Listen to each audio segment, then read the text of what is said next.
This is the residence of Fred Finchley. He's a family man who enjoys the peace and quiet of his little home.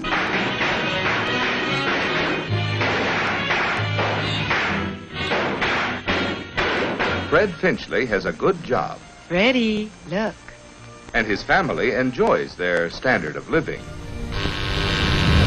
You can turn back now or learn the stuff they don't want you to know.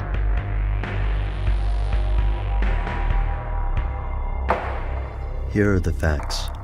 The Federal Reserve is one of the most important institutions in the United States. Through the management of currency and interest rates, the Fed attempts to keep banks secure. Since 1913, the Federal Reserve has conducted business constitutionally assigned to Congress. That's a lot of responsibility. Why does the Fed have it? In 1910, a group of international bankers left New Jersey with Senator Nelson Aldrich in a train headed for Jekyll Island. This was a gutsy move on Aldrich's part. After the Panic of 1907, associating with Wall Street was political suicide. They called it a hunting trip, but the real purpose of the meeting was the formation of laws to govern U.S. currency. This was a tricky proposition. Article 1, Section 8 of the Constitution states that Congress should coin U.S. money. Additionally, the Founding Fathers condemned central banking. At Jekyll, the bankers and Aldrich created the core of the Federal Reserve Act. In one fell swoop, this act created the Fed and put it under the President's approval rather than that of Congress. In 1913, the Federal Reserve was born despite opposition and controversy. Critics say that allowing bankers to write financial laws is a conflict of interest. On the other hand, who knows more about banks than bankers?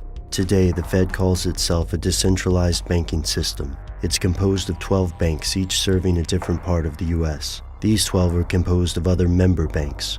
The Fed is unique in the legal world. It isn't owned by the U.S., and its leaders aren't elected by U.S. citizens. Officially, the Fed is owned by these member banks, but what does that mean exactly? Here's where it gets crazy. Many people believe the Fed is more than a mild-mannered group of bankers. They say it might be part of a plan to take over the world. These sources think a group of banking families have undertaken a conspiracy spanning generations with the goal of creating a worldwide feudal society. This is not a surprising accusation. After all, international bankers are one of the conspiracy world's favorite boogeymen. The Rockefellers and Rothschilds have been accused of thousands of conspiracies, from stealing UFOs to heading satanic cults. When conspiracy theorists talk about the bankers as a group, they usually refer to them as members of the Illuminati. You've heard of this group before, the shadowy puppet masters allegedly responsible for everything from the Cold War to crack cocaine. But if this group is so powerful, then why would it need a bank? Theorists say that untraceable money is the key. This way, the group can support both sides of wars and engineer catastrophes like the Great Depression. Conspiracy theorists think the elites manipulate the economy toward a breaking point. Once the system breaks, the group will supposedly create a one-world government. They're allegedly banking on the idea that distressed people throughout the world will welcome any kind of authority. If the Fed is aware of its negative image, it hasn't done much to correct it.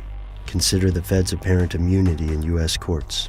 Precedents set in other cases, such as the ruling preventing the NRA from conducting a government function, apparently don't set precedents that apply to the Fed. So why is the media hesitant to examine the Federal Reserve or the laws surrounding it? Is it too boring for prime time? Or is something else going on behind the closed doors of America's moneymakers? Something that they don't want you to know. There are many promising investment routes to travel.